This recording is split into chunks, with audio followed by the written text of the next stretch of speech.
Okay, so I'm gonna try to do this with the phone in my hand.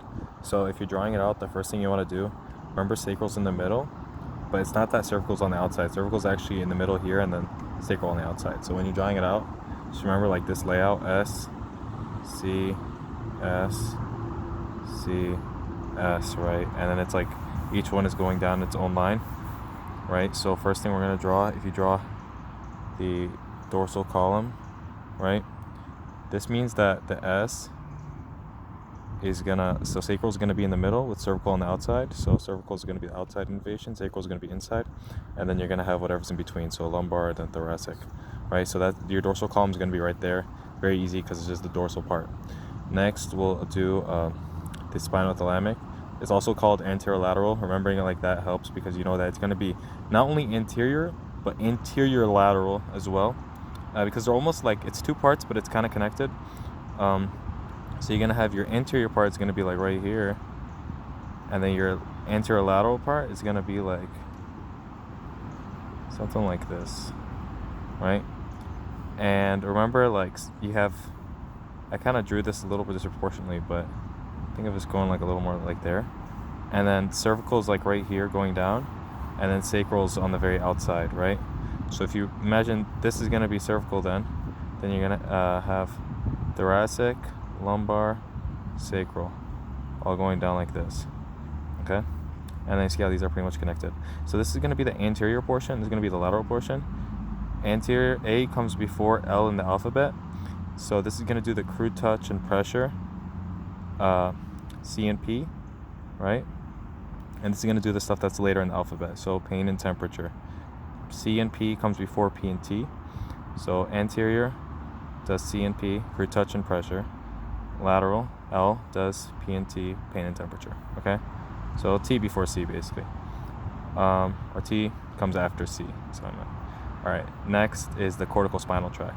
So this one, you can just remember that since anterior lateral is taken up like it's gonna be lateral. Since anterior lateral is taken up, the anterior lateral port is gonna be like dorsal because that's where we have room for it. So it's gonna be something like this, just a big blob right here. Also innervated, same way. You have C right here because it lines up with that, and then S on the outside, and then whatever's in between. So L and T. Okay, and then next spine. Oh, and then there's also another part for this. It's the very anterior portion right here. You just remember that this is what does the trunk, right? So it's in the very middle, right? And that's like trunk on the inside, and then you have like limbs on the outside. Okay, next we have spinocerebellar. Spinocerebellar, little brain, doesn't matter, just push it to the side. So it's gonna be like this, okay? And then, just imagine on the other side like that. Then there's reticulospinal. Reticulospinal is involved with the reticular formation, which helps it stand up. So it's going to be, there's no point in moving, which is your cortical spinal function, if you can't stand up, right? Because you stand up before you start moving. So reticulospinal is going to be always right next to the cortical spinal tracts, except it's actually going to be even closer because we want to protect that even more, because you know what I mean? Like if you can't even stand up, then there's no point in moving. So we want to protect that even more. So it's going to be more inside, okay? Next, we're going to have rubrospinal. Rubrospinal is going to be next to our main cortical spinal tract, which is right here, because rubrospinal, rubro, red nucleus, it's involved in movement. So it just makes sense that since it's involved in movement, it's going to be right here next to our cortical spinal tract. And you can also remember that rubro means red. You can associate like red with pain. So like it's in between the movement and the pain areas, right? So it's like right there, sandwiched. Next we have all these. So you could just remember V for ventral, right? So ventral means forward. So this is the anterior part.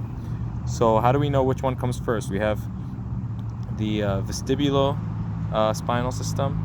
We are vestibulospinal nucleus. We have olivospinal, and then we have spinal olivary. So whichever one has the V, so the closer the V is to the front of the word, the more closer it is to the front, okay? So that's how you remember. So which one's going to be the very first one then? It's going to be vestibulospinal because the V is literally the first letter, okay? Next, olivospinal. V is the fourth letter, so it comes next, right? Olivospinal.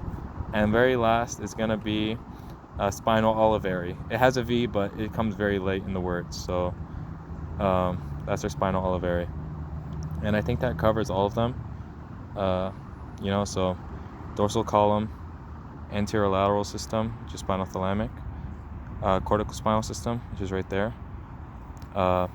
Then you have all these V's, so vestibulospinal, olivospinal, and spinal olivary. You have your reticulospinal over here, protected by the corticospinal tracts, which are involved in movement. Spinocerebellar pushed all the way to the side, and then remember that you have an SCS type of formation going on. And that's all, I think. So goodbye.